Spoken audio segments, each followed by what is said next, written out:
Allez, nickel. Bonjour Sophie, je suis ravie de t'accueillir aujourd'hui. Bonjour Maëva, enchantée d'être là. Enchantée, ouais. Sophie, merci d'avoir accepté de faire cette interview. Du coup, pour ceux qui me découvrent, qui ne me connaissent pas, donc je suis Maëva, je suis sophrologue et j'aide les femmes à se sentir plus libres, plus confiantes de réaliser leurs rêves, leurs projets. Donc aujourd'hui, je suis avec Sophie, qui est une grande aventurière, qui va nous raconter son histoire. Et on a hâte justement de te découvrir, Sophie. Est-ce que justement tu peux te présenter et puis nous parler de toi? Alors moi, je suis Sophie, j'ai 39 ans, j'ai une, j'ai une fille de 6 ans et je vis dans le sud de la France pour le moment sur mon bateau, sur mon voilier. Et je suis en train de mettre en place, de créer une activité en ligne pour servir le projet futur de partir en voyage autour du monde avec mon bateau. Waouh, c'est génial. Et donc, en ligne, qu'est-ce que je fais? Pour une première partie, je propose des ateliers tissage où j'enseigne pour le moment une technique de tissage de mandala pour créer des mandalas comme ceux qui sont derrière moi. Et pour une autre partie, je fais du coaching, je fais du soutien technique, j'accompagne des jeunes entrepreneurs à mettre en place les outils techniques dont ils ont besoin pour travailler sur Internet, c'est-à-dire création de nom de domaine, de plateforme de formation, de publicité Facebook, apprentissage à l'utilisation des outils comme Canva, CapCut, System.io, enfin, ce genre de choses. Ok, génial. Merci Des beaucoup. activités bien différentes. Hmm. Donc tu as un côté créatif et un côté un peu plus technique du coup que tu transmets aux autres. Oui, mais le côté technique, c'est tout neuf. Ça date d'il y a quelques mois, mais à force d'utiliser les outils et comme j'aime bien transmettre et aider, je me suis dit ben, que ça pouvait être aussi une bonne idée d'accompagner des personnes dans le besoin à ce niveau-là. Ça demande aussi de la patience et du calme pour pouvoir mettre en place ces outils. Et comme ça fait partie de mes traits de caractère, d'être assez patiente et d'avoir d'être assez pédagogue aussi, je me suis dit, allez, Hmm. lance-toi. Génial. Merci pour ce que tu fais. Du coup, c'est un petit peu effectivement atypique de vivre sur un voilier. C'est génial pour les personnes qui connaissent pas. Est-ce que tu peux nous dire depuis combien de temps tu y es? Comment t'es venue l'idée? Mais ça va faire 2 ans que je vis sur mon bateau avec ma fille. Et comment m'est venue l'idée? Bah, j'ai un peu baigné dans la voile et dans le bateau depuis toute petite. Mes parents avaient déjà un voilier habitable quand j'étais petite.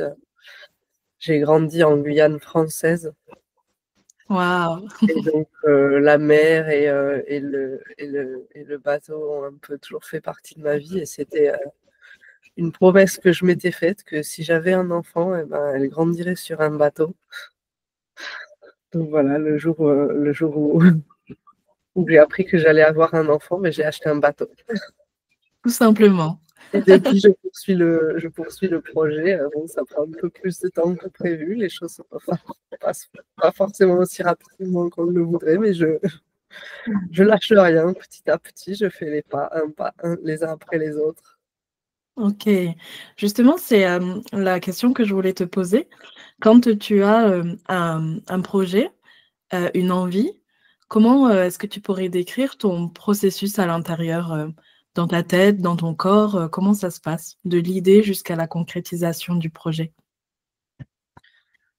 De l'idée jusqu'à la concrétisation du projet, bah, alors, en général, ça mûrit pendant longtemps dans ma tête, déjà. J'y réfléchis beaucoup et puis ensuite, en général, comme je suis quelqu'un d'assez autodidacte, ben je vais à la recherche des outils et des éléments dont je pourrais avoir besoin pour pouvoir réaliser ce que je voudrais. Et puis, petit pas après petit pas, j'y vais. Des fois, il y a des choses sur lesquelles je procrastine parce que, comme tout le monde, j'ai des peurs et des croyances limitantes. Et donc, bah, pour pouvoir les dépasser, j'essaye de me faire accompagner et de trouver des solutions et du soutien pour pouvoir passer les obstacles qui sont un peu plus compliqués pour moi. OK. Donc si Et sinon, j'entends, tu as là, pour avancer, ben, être têtu et OK. ne jamais rien lâcher. Ouais. Il y a à la fois de la patience, parce que tu sais que certains projets prennent, un peu plus de temps parfois. Le fait de trouver des solutions, d'être autodidacte comme tu dis, tu cherches les solutions, partout autour de toi, les ressources, les moyens. Oui, Le soutien, tu cherches à être accompagné, pas être seul dans la réalisation de tes projets c'est et ça, le fait de rien lâcher. OK. lâcher. Exactement. Mmh. Est-ce que justement par rapport au projet du voilier, le fait de la mise en place de tes 2 activités, tu as rencontré des obstacles? De quelle façon est-ce que tu les as traversés justement? Mais exactement comme ça, en allant chercher de l'aide pour les parties pour lesquelles j'en avais besoin. Et ça fait partie, pour moi, de la base de l'autonomie. En réalité, c'est pour réellement être quelqu'un d'autonome, c'est être capable de demander de l'aide quand on en a besoin, plutôt que de rester dans son coin et de entre guillemets, de se flageller pour ce qu'on n'arrive pas à faire et se dire ah, je suis trop nul. Il faut être capable de tendre la main et de dire ben, voilà, là, j'ai besoin d'un petit peu d'aide. Est-ce que je peux pas trouver en quelqu'un d'autre les ressources qui me manquent pour pouvoir continuer d'avancer? C'est pour moi, je pense, la grande, le grand dilemme souvent qu'on a, quoi, de vouloir se débrouiller tout seul, tout faire seul, c'est pas toujours possible Mmh. et c'est hyper important de savoir aller chercher l'autre et souvent on trouve quand on est vraiment aligné dans un projet de cœur, en général on tombe rapidement sur la bonne personne, la personne qui est capable de nous apporter ce dont on a besoin. OK, merci beaucoup pour ce partage. Mmh, est-ce que intérieurement, tu pourrais nous décrire, comment se manifeste en fait ton élan? Ce que j'appelle l'élan, c'est vraiment, l'émotion qu'il y a derrière qui te pousse à aller en avant justement, à te mettre en action. Qu'est-ce que tu ressens dans ton corps?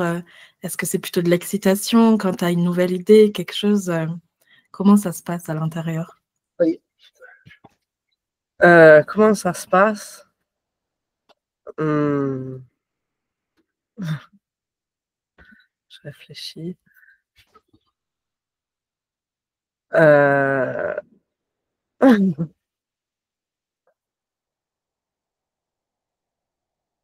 c'est c'est assez intuitif à vrai dire, je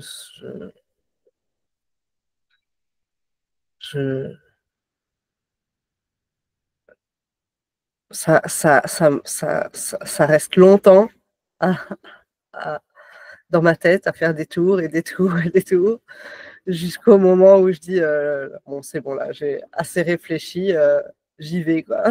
OK. Mmh. Donc ouais, il y a quand même, un temps, de latence où justement, l'idée se pose, elle reste à quai, si on peut dire et avant Voilà, de pouvoir partir. Ouais. c'est ça. OK, super, merci. Et du coup, est-ce que tu as d'autres projets là, ou tu poursuis tranquillement sur ceux qui sont déjà lancés?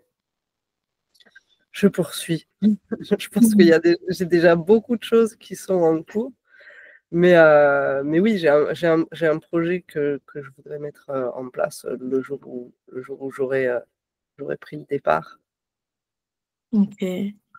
qui est d'aller au fur et à mesure du voyage, aller à la rencontre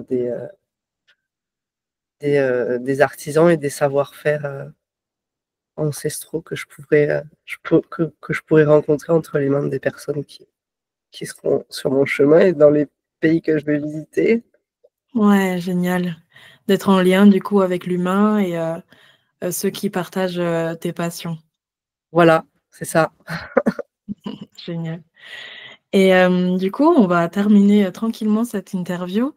Qu'est-ce que tu pourrais nous dire, une phrase simple ou quelque chose qui pourrait un peu résumer, ta philosophie de vie, ta manière de voir, un peu la vie?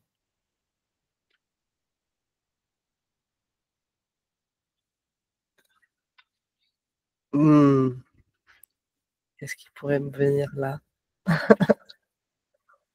Prends le temps. Hem,